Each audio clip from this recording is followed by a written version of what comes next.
ನೀವು ಚೆನ್ನಾಗಿದ್ದೀರಾ ಅಂತ ಭಾವಿಸ್ತೀನಿ ಗೈಸ್. ಇವತ್ತು ಮಧ್ಯಾಹ್ನದ ಮೇಲೆ ವ್ಲಾಗ್ ಶುರು ಮಾಡಿದೆ.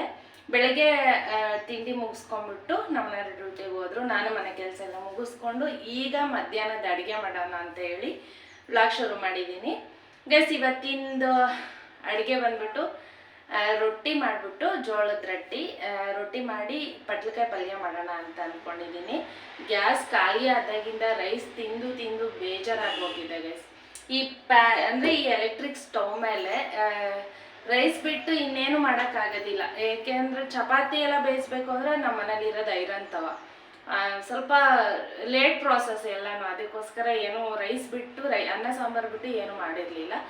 ಅದಕ್ಕೆ ಇವತ್ತು ಪಲ್ಯ ಮಾಡಿಬಿಟ್ಟು ರೊಟ್ಟಿ ಮಾಡೋಣ ಅಂದ್ಕೊಂಡಿದ್ದೀನಿ. ಆಲ್ರೆಡಿ ಒಂದ್ಸಲ ಮಾಡಿದೆ ನಾನು ರೊಟ್ಟಿನ, ಅಷ್ಟು ಚೆನ್ನಾಗಿ ಬಂದಿರಲಿಲ್ಲ ಗೈಸ್. ಯಾಕೆಂದರೆ ಅದು ಫಸ್ಟ್ ಟೈಮ್ ಮಾಡಿದ್ದು. ತಿನ್ನೋದಕ್ಕೆ ಚೆನ್ನಾಗಿತ್ತು, ಬಟ್ ಅದು ಅವರು ರೌಂಡಾಗಿ ತುಂಬ ತೆಳುವಾಗಿ ಮಾಡ್ತಾರಲ್ವ, ಆ ಥರ ಇರಲಿಲ್ಲ. ಈ ಸಲ ಆದರೂ ಆ ಥರ ಬರುತ್ತೇನೋ ಚೆನ್ನಾಗಿ ಸಾಫ್ಟಾಗಿ ಅಂತ ಹೇಳಿ ಅಂದ್ಕೊಂಡಿದ್ದೀನಿ. ನೋಡೋಣ ಯಾವ ಥರ ಬರುತ್ತೆ ಅಂತ ಹೇಳಿ. ಹಾಗೆ ಪಟ್ಲಕಾಯಿ ಸ್ವಲ್ಪ ಇದ್ದಾವೆ, ಒಂದೆರಡು ಸಾಕು, ಇಬ್ಬರಲ್ವ ಇರೋದು. ಪಟ್ಲಕಾಯಿ ಪಲ್ಯ ಮಾಡಿಬಿಟ್ಟು ರೊಟ್ಟಿ ಮಾಡೋಣ ಅಂದ್ಕೊಂಡಿದ್ದೀನಿ. ಬನ್ನಿ ಗೈಸ್, ನಿಮಗೂ ತೋರಿಸ್ತೀನಿ ಯಾವ ಥರ ಇರುತ್ತೋ ಏನೋ ಗೊತ್ತಿಲ್ಲ. ಅಟ್ಲೀಸ್ಟ್ ಫಸ್ಟ್ ಟೈಮ್ ಆ ಥರ ಆದರೂ ಈ ಸಲ ಆದರೂ ಚೆನ್ನಾಗಿರುತ್ತೆ ಅಂತ ಅಂದ್ಕೊಂಡಿದ್ದೀನಿ. ಬನ್ನಿ ಯಾವ ಥರ ಬರುತ್ತೆ ನೋಡೋಣ. ಅದಕ್ಕೂ ಮೊದಲು ಯಾರೆಲ್ಲ ನನ್ನ ಚಾನಲ್ನ ಹೊಸಬ್ರು ನೋಡ್ತಾ ಇದ್ದೀರಾ ಪ್ಲೀಸ್ ಸಬ್ಸ್ಕ್ರೈಬ್ ಮಾಡ್ಕೊಂಡು ನೋಡಿ. ಹಾಗೆ ವಿಡಿಯೋ ನೋಡಿ ಈ ರೆಸಿಪಿ ಇಷ್ಟ ಆದರೆ ಲೈಕ್ ಮಾಡಿ. ಹಾಗೆ ಉತ್ತರ ಕರ್ನಾಟಕ ಸ್ಟೈಲ್ ಅವ್ರು ಉತ್ತರ ಕರ್ನಾಟಕದವ್ರು ಯಾರಾದರೂ ನೋಡ್ತಾ ಇದ್ರೆ ಹೇಗೆ ಮಾಡೋದು ಏನು ಅಂತ ಹೇಳಿ ಕಮೆಂಟ್ ಮಾಡಿ ಗೈಸ್. ನನಗೆ ನಮ್ಮದು ಆಂಧ್ರ ಕರ್ನಾಟಕ ಬಾರ್ಡರ್ ಆಗಿರೋದ್ರಿಂದ ಫುಲ್ ಕರ್ನಾಟಕನೂ ಅಲ್ಲ ಫುಲ್ ಆಂಧ್ರನೂ ಅಲ್ಲ, ನಮ್ಮದು ಬಾರ್ಡ್ರಲ್ಲಿ ಇದ್ದೀವಿ.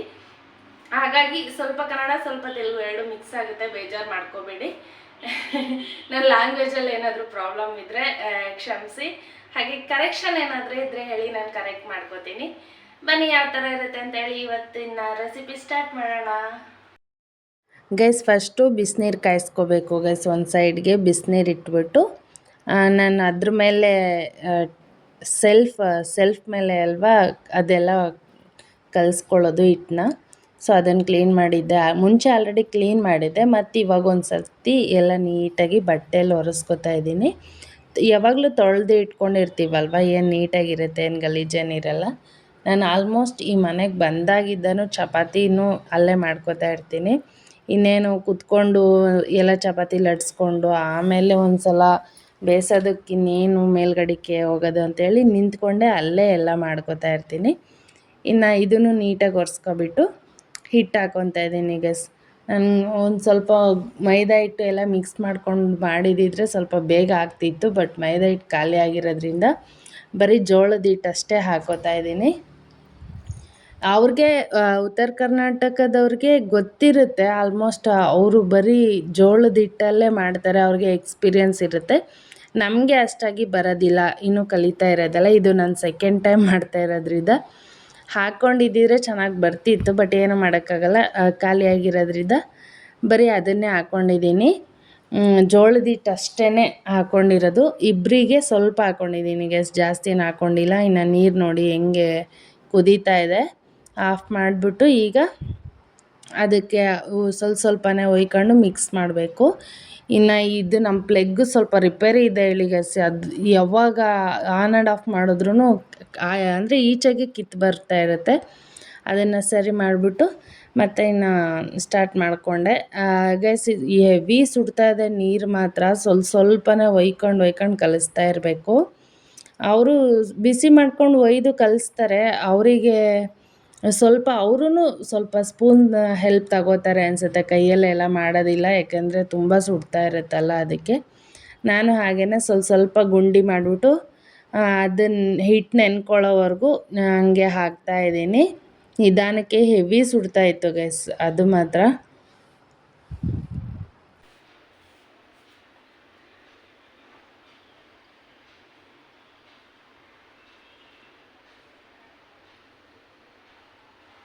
ಈ ಸಲ ಹಿಂಗೆ ಟ್ರೈ ಮಾಡಿದ್ದೀನಿ ಗೈಸ್. ನಾನು ನಿಮಗೆ ಲಾಸ್ಟ್ ಟೈಮ್ ಹೇಳ್ದಂಗೆ ಇವಾಗಲೂ ಏನಾದರೂ ನೀಟಾಗಿ ಬರಲಿಲ್ಲ ಅಂದರೆ ನೆಕ್ಸ್ಟ್ ಟೈಮ್ ಮುದ್ದೆ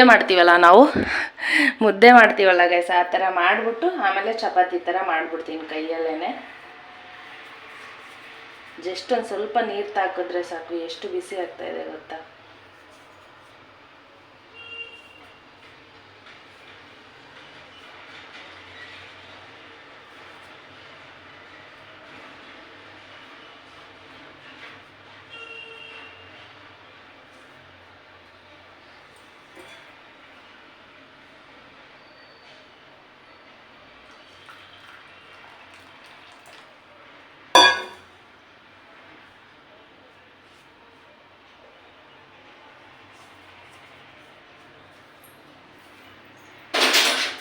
ಒಂದು ಚಿಕ್ಕ ಸ್ಪೂನ್ ತಗೊಂಡು ಮಿಕ್ಸ್ ಮಾಡ್ತೀನಿ ಗೈಸ್.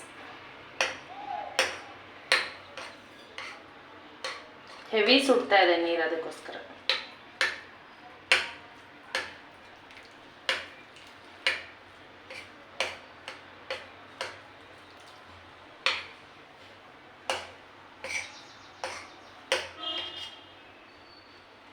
ನೀಟಾಗಿ ಸ್ವಲ್ಪನೇ ನೀರು ಹಾಕ್ಕೊಂಡು ಮಿಕ್ಸ್ ಮಾಡಿಕೊಂಡು ನಾವು ಮೈದಾ ಹಿಟ್ಟು ಕಲಿಸ್ಕೋತೀವಲ್ವ, ಆ ಹದ ಬರೋವರೆಗೂ ಕಲಿಸ್ಕೋಬೇಕು ಗೈಸ್. ಸ್ವಲ್ಪನೇ ನೀರು ಹಾಕ್ಕೊತಾ ಇರಬೇಕು, ತುಂಬ ತೆಳು ಆಗೋಗ್ಬಿಡುತ್ತೆ.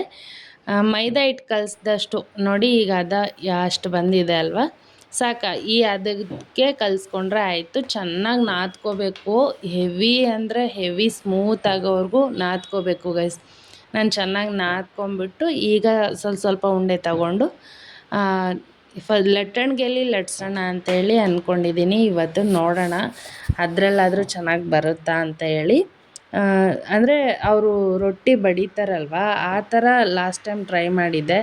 ಬಟ್ ಈ ಸಲ ಲಟ್ಟಣಿಗೆಯಲ್ಲಿ ಚೆನ್ನಾಗಿ ಬರುತ್ತೆ. ಚೆನ್ನಾಗಿ ನಾದ್ಬಿಟ್ಟಿದ್ದೀನಿ. ಒಂದು 1/2 ಅವರ್, 1/4 ಗಂಟೆ ಮೇಲೇ ನಾದ್ಕೊಂಬಿಟ್ಟಿದ್ದೀನಿ ಚೆನ್ನಾಗಿ. ನಮ್ಮ ಕಡೆ ಮಿದಿತೀವಿ ಅಂತೀವಲ್ಲ, ಆ ಥರ ನಾದ್ಕೊಂಡಿದ್ದೀನಿ.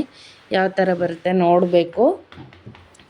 ಲಟ್ಟಣಿಗೆಲ್ಲೇ ಟ್ರೈ ಮಾಡೋಣ ಅಂದ್ಕೊಂಡಿದ್ದೀನಿ ಎಷ್ಟು ಚೆನ್ನಾಗಿ ಬರುತ್ತೆ ಅಂತ. ಚೆನ್ನಾಗಿ ಬಂತು ಇದು ನೋಡೋದಕ್ಕೇನೋ. ನಾನು ಇನ್ನೂ ಸ್ವಲ್ಪ ಚೆನ್ನಾಗಿ ತೆಳ್ಳಗೆ ಬರಲಿ ಅಂತೇಳಿ ನಾನೇ ಕೆಡಿಸಿದ್ದು ಅನಿಸುತ್ತೆ ನೋಡಿ. ನೋಡಿ ಸಾಕಾಗಿತ್ತು ಇಷ್ಟು. ಈ ಮಾತ್ರ ಬಂದಿದ್ರೆ ಇಷ್ಟು ಒಂದು ಚಪಾತಿ ಅಗಲ ಇದೆ. ಬಟ್ ಇನ್ನೂ ಸ್ವಲ್ಪ ತೆಳ್ಳಗೆ ಬರಬೇಕು ಅಂತ ಹೇಳಿ ಅದು ಮುಟ್ಟಿದ್ರೆ ಸಾಕು, ಅಷ್ಟು ಸಾಫ್ಟ್ ಗೈಸ್. ಎಲ್ಲಿ ಬೆಳ್ಳಿ ಇಟ್ಬಿಟ್ಟು ಎತ್ಕೋತೀವೋ ಅಲ್ಲೇ ಕಟ್ಟಾಗೋಗ್ಬಿಡುತ್ತೆ, ಅಷ್ಟು ಸಾಫ್ಟಾಗಿತ್ತು. ಇನ್ನೂ ಸ್ವಲ್ಪ ಗಟ್ಟಿ ಕಲಿಸ್ಕೋಬೇಕಿತ್ತೇನೋ ಅನಿಸ್ತು. ಆಮೇಲೆ ಎಲ್ಲಿ ಹ್ಯಾಂಡ್ ಎಲ್ಲಿ ಟಚ್ ಆಗುತ್ತೋ ಅಲ್ಲೇ ಹೊಡ್ಕೊಂಬಿಡುತ್ತೆ ಗೈಸ್. ಎಷ್ಟು ಬಿಸಿ ನೀರು, ಕುದಿಯೋ ನೀರು ಹಾಕಿಬಿಟ್ಟು ಕಲಿಸ್ಕೊಂಡು ಚೆನ್ನಾಗಿ ನಾದ್ಕೊಂಡ್ರೂ ಬರಲೇ ಇಲ್ಲ. ಏನು ಮಾಡೋದು, ಒಂದೊಂದು ಹಾಗೇನೆ. ಇನ್ನು ಲಾಸ್ಟಿಗೆ ನೋಡಿ ಮತ್ತೆ ಹಂಗೆ ಮಾಡಿಬಿಟ್ಟು ಉಂಡೆ ಸುತ್ತಿ ಇಟ್ಕೊಂಡ್ಬಿಟ್ಟೆ. ಒಬ್ಬರು ಯೂಟ್ಯೂಬಲ್ಲಿ ಮಾಡ್ತಾಯಿದ್ರು, ಈ ಥರ ಕವರ್ ಸುತ್ಕೊಂಡ್ರೆ ಅಂಟ್ಕೊಳ್ಳೋದಿಲ್ಲ, ಲಟ್ಟಣಿಗೆಗೆ ಅಂಟ್ಕೊಳ್ಳೋದಿಲ್ಲ ಅಲ್ವ ಗೈಸ್, ಆವಾಗ ಅರ್ಧೋಗೋದಿಲ್ಲ ಅಂತ ಹೇಳಿದರು. ಅದಕ್ಕೆ ನಾನು ಟ್ರೈ ಮಾಡ್ತಾಯಿದ್ದೀನಿ. ಕವರ್ನ ಕಟ್ ಮಾಡಿಬಿಟ್ಟು, ಈ ಮಾಮೂಲು ಪಾರ್ಸಲ್ ಏನಾದರೂ ತರ್ತೀವಲ್ವ ಅಂಗಡಿಯಿಂದ, ಅದೇ ಕವರು, ಆ ಕವರ್ನ ಕಟ್ ಮಾಡಿ ನೀಟಾಗಿ, ಅದು ಫೋಲ್ಡ್ ಆಗಿರಬಾರ್ದು ಎಲ್ಲೂ, ಆ ಥರ ನೀಟಾಗಿ ಎಲ್ಲ ಕಡೆ ಅಡ್ಜಸ್ಟ್ ಮಾಡಿಕೊಂಡು ಎಡ್ಜಿಗೆ ಆ ಕಡೆ ಈ ಕಡೆ ಅದೇ ಕವರಿಂದನೇ ಗಂಟು ಹಾಕ್ತಾಯಿದ್ದೀನಿ. ಅಂದರೆ ಸಪ್ರೇಟಾಗಿ 2 ಕವರ್ ಕಟ್ ಮಾಡಿ ಇಟ್ಕೊಂಡಿದ್ದೆ, ಅದೇ ಕವರಿಂದನೇ ಗಂಟು ಹಾಕ್ತಾಯಿದ್ದೀನಿ. ಅಟ್ಲೀಸ್ಟ್ ಈಗಾದ್ರೂ ಚೆನ್ನಾಗಿ ಬರುತ್ತೇನೋ ನೋಡೋಣ ಅಂತ. ಯಾವ್ಯಾವ ಥರ ಟ್ರೈ ಮಾಡಬೇಕು ಎಲ್ಲ ಥರನೂ ಟ್ರೈ ಮಾಡ್ತಾಯಿದ್ದೀನಿ ಗೈಸ್. ಅದು ಲಟ್ಟಣಿಗೆಲ್ಲಿ ಮಾತ್ರ ಬರ್ತಾಯಿಲ್ಲ. ಆಲ್ಮೋಸ್ಟ್ ಲಾಸ್ಟ್ ಟೈಮ್ ಟ್ರೈ ಮಾಡಿದ್ರಿಂದ ಕೈಯಲ್ಲೇ ಚೆನ್ನಾಗಿ ಬರ್ತಾಯಿತ್ತು. ಲಟ್ಟಣಿಗೆಲ್ಲಿ ಏನಾದರೂ ಮಾಡಿ ಟ್ರೈ ಮಾಡೋಣ, ಸ್ವಲ್ಪ ಬೇಗ ಆಗುತ್ತೆ ಅಂತೇಳಿ. ನಮಗೆ ಇನ್ನೂ ಕೈಯಲ್ಲಿ ತಟ್ಟೋದು ಅಷ್ಟು ನೀಟಾಗಿ ಬರೋದಿಲ್ಲ, ಹಾಗೆ ಬೇಗನೂ ಆಗೋದಿಲ್ಲ ನನಗೆ ಕೈಯಲ್ಲಿ ತಟ್ಟೋದಕ್ಕೆ. ಅದಕ್ಕೋಸ್ಕರ ಲಟ್ಟಣಿಗೆಲ್ಲಾದರೂ ಬರುತ್ತಾ ಅಂತ ಹೇಳಿ ಈ ಥರ ಟ್ರೈ ಮಾಡ್ತಾಯಿದ್ದೀನಿ. ನೋಡಿ ಗೈಸ್, ಈ ಥರ ರೆಡಿ ಮಾಡಿದ್ದೀನಿ. ಇದನ್ನು ಈಗ ಇದರಲ್ಲಿ ಯಾವ ಥರ ಬರುತ್ತೆ ಅಂತೇಳಿ ನೋಡೋಣ. ಎಲ್ಲೂ ಫೋಲ್ಡ್ ಆಗಿಲ್ಲ, ಆ ಥರ ಎಲ್ಲ ಟೈಟಾಗಿ ಟೈ ಮಾಡಿದ್ದೀನಿ, ಕಟ್ಟಿದ್ದೀನಿ. ಆವಾಗಲೇ ಒಂದು ಕೈಯಲ್ಲೇ ತಟ್ಬಿಟ್ಟು ಹಾಕಿದ್ದೀನಿ ಅಂಚು ಮೇಲೇ. ಇನ್ನು ಇದ್ರ ಜೊತೆನೇ ಆಟಾಡ್ಕೊಂಡ್ರೆ ಆಗಲ್ಲ ಅಂತ ಹೇಳಿ ಕೈಯಲ್ಲೇ ತಟ್ಬಿಟ್ಟು ಹಾಕಿದ್ದೀನಿ. ಆ ಕಡೆ ಬೇಯ್ತೈತೆ, ಈ ಕಡೆ ಇದನ್ನು ಇದ್ರಲ್ಲಿ ಟ್ರೈ ಮಾಡೋಣ ಅಂತ ಹೇಳಿ ಮಾಡ್ತಾಯಿದ್ದೀನಿ. ನೋಡೋಣ ಗೈಸ್ ಇದರಲ್ಲಿ ಯಾವ ಥರ ಬರುತ್ತೆ ಅಂತ.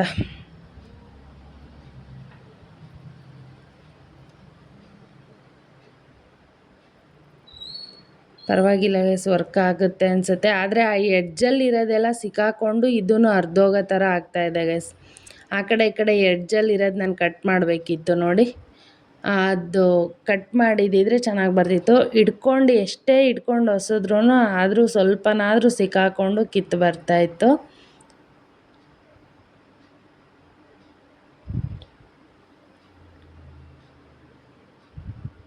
ನೀವೇನೇ ಹೇಳಿ ಗೈಸ್, ಅಂದರೆ ಅವರ ಸ್ಟೇಟ್ದು ಅವ್ರ ಸೈಡ್ ಅಡುಗೆ ಅವ್ರಿಗೆ ಸರಿ. ಇದು ಉತ್ತರ ಕರ್ನಾಟಕ ಸ್ಟೈಲ್ ಅಲ್ವಾ, ಅದು ಅವ್ರಿಗೆ ಸರಿ ಮಾಡೋದಕ್ಕೆ. ನಮಗೆ ರಾಗಿ ಮುದ್ದೆ ಏನಿದ್ರು ರಾಗಿ ಮುದ್ದೆ ಮಾಡೋದು, ನಾಟಿ ಕೋಳಿ ಸಾಂಬಾರು ಆ ಸ್ಟೈಲ್ ನಮಗೆ ಸರಿ.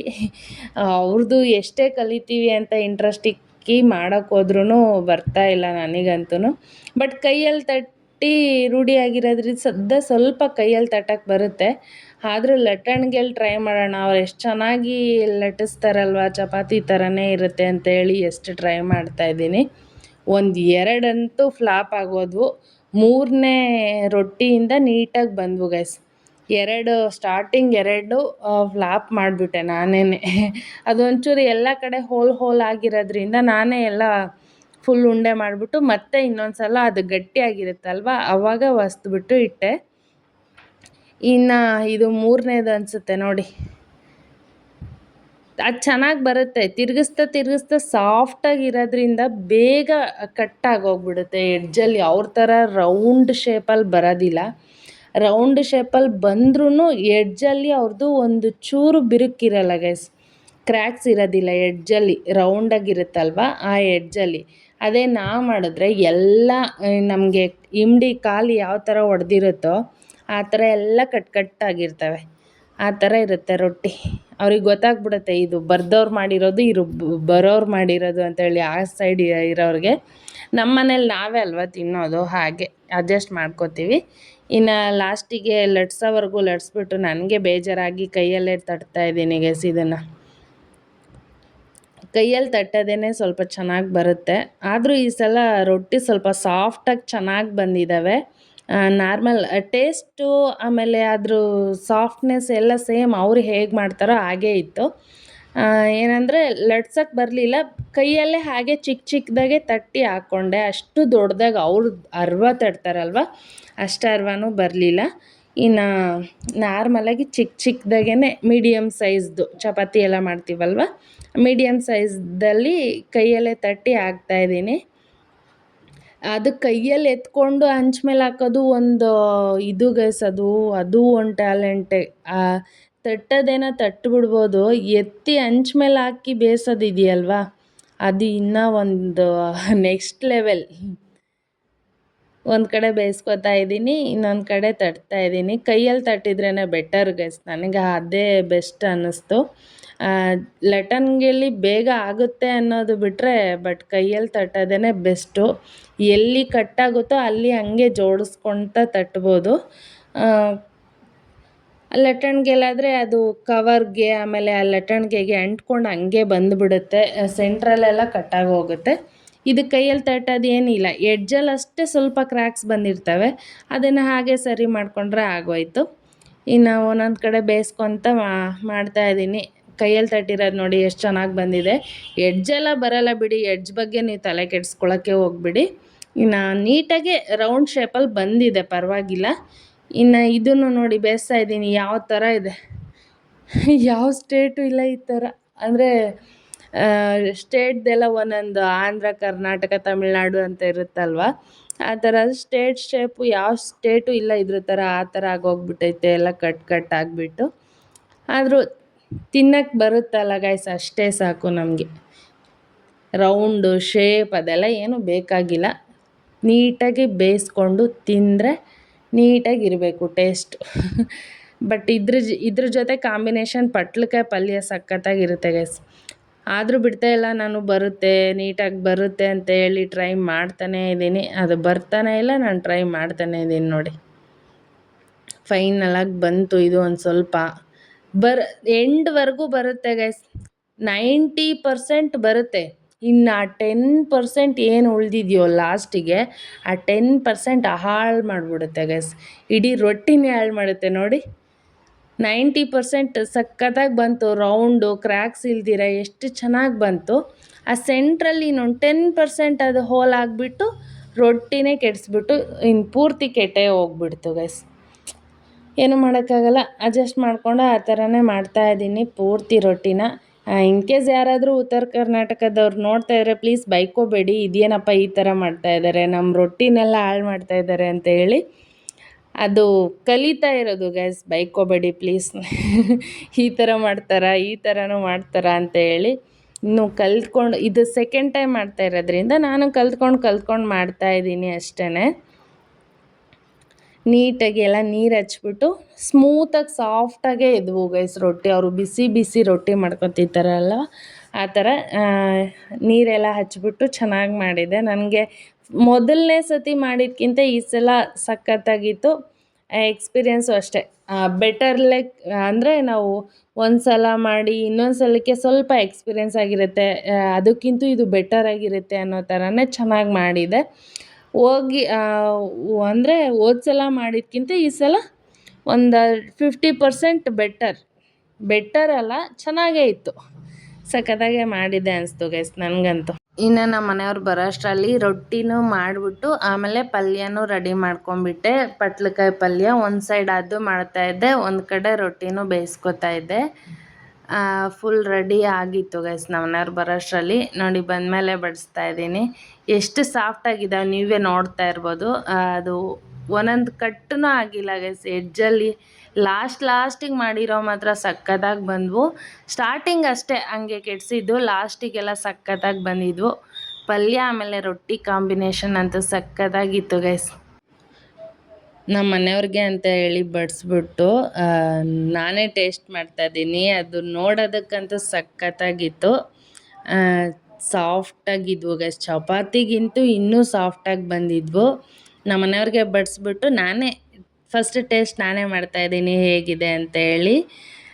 ಟೇಸ್ಟ್ ಅಂತೂ ಸಖತ್ತಾಗಿತ್ತು. ಕೊನೆಗೂ ರೊಟ್ಟಿ ಮಾಡೋದು ಕಲ್ತ್ಬಿಟ್ಟೆ ಗೈಸ್. ಓಕೆ ಗೈಸ್, ನಾಳೆ ಹೊಸ ವಿಡಿಯೋದೊಂದಿಗೆ ಸಿಗ್ತೀನಿ. ಅಲ್ಲಿವರೆಗೂ ಕೀಪ್ ವಾಚಿಂಗ್, ಟೇಕ್ ಕೇರ್.